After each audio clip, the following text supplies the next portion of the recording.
Hey everybody, Ryan here at etrailer. Today we're going to be taking a look at your best flat tow options for your 2010 Chevrolet Cobalt. So there's going to be 5 main components we need to flat tow our Cobalt down the road. We're going to have our base plate, our tow bar, our safety cables, our diode wiring, and our braking system. But with that being said, let's talk about each component a little more in depth and what one I would personally recommend. So let's start with the base plate. The base plate is going to give us a solid connection point to hook up our tow bar to. Now the base plate that we're using today on our Cobalt is the Blue Ox one, and I really like this one for a couple of different reasons.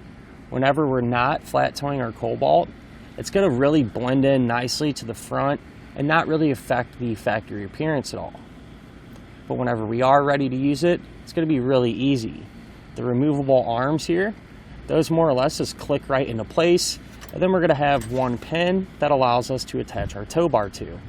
So it's not confusing, it looks really good, and is really easy to use. Now we can move on to the tow bar. The tow bar is what's going to connect the front of our Cobalt to the back of our motorhome. So this is going to be the primary connection point.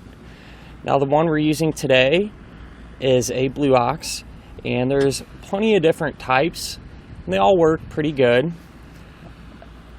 I will say with the tow bar, if I had to recommend one thing, it would be that you choose one that is non-binding.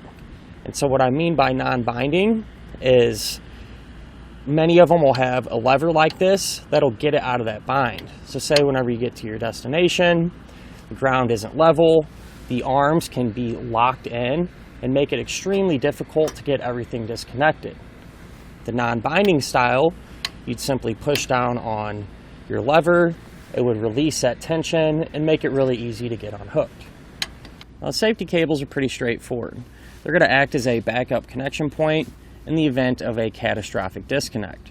They're going to keep the Cobalt connected to the motorhome.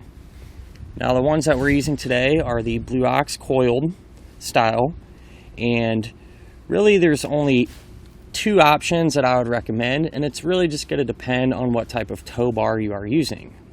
Some tow bars have channels that run along the sides, and those channels are there to run your safety cables and your wiring through. So if that's your case, I'd recommend picking up some straight ones. That way you can use the tow bar as intended and run them through. However, like in our case today, our tow bar does not have channels, and so we went with these coiled ones.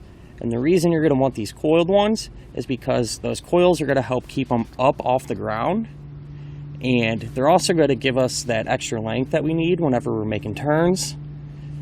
Whenever we straighten out, get back to coiled, we're not going to have to worry about them dragging. The next component that we're going to need is tow bar wiring.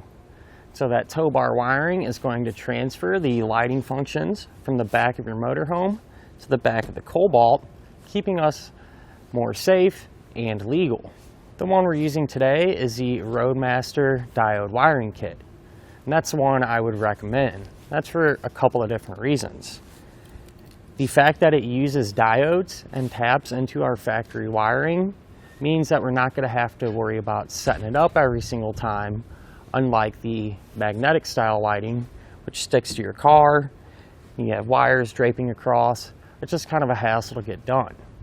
Those diodes are also going to protect our Cobalt's factory wiring if a short were to occur on the motorhome side.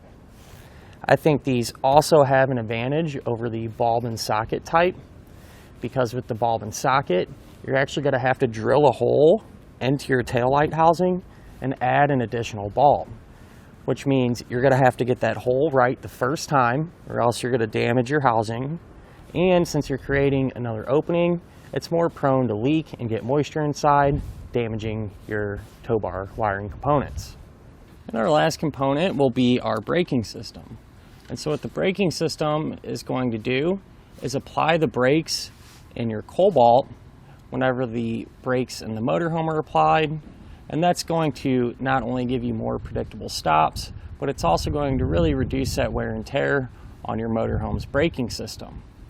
But with that being said, The braking system that you choose is really going to depend on two things: how much you flat tow and how convenient or easy you would like it to be every time you do flat tow.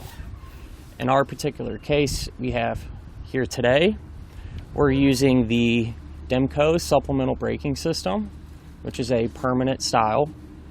So this would be a good choice if you plan on flat towing a lot or just really want that convenience every time you do it. That's because it's going to stay with the vehicle, and any time that you want to flat tow, you're simply just going to have to flip a switch, and that'll set everything up for you. And on a side note, if your motorhome has air brakes, you're going to want to use the DEMCO Air Force One, which will work pretty much the exact same way with the convenience, only having to turn on a switch, but it's going to be specifically designed for those motorhomes with air brakes. That way everything will work correctly. Now, if you only flat tow every now and again and really don't mind having to go through a few extra steps to get a braking system set up, a portable one might be a better choice for you. The one that I really like is the Blue Ox Patriot 2. Now, since it is portable, what you're going to have to do is set it up every time. You're going to set the unit into the floorboard and connect it to the brake pedal, but more or less it's going to get the job done. It's going to be reliable, and once you have it in there, it's going to be easy to use. And that'll finish up our look at of our best flat tow options for your Chevrolet Cobalt.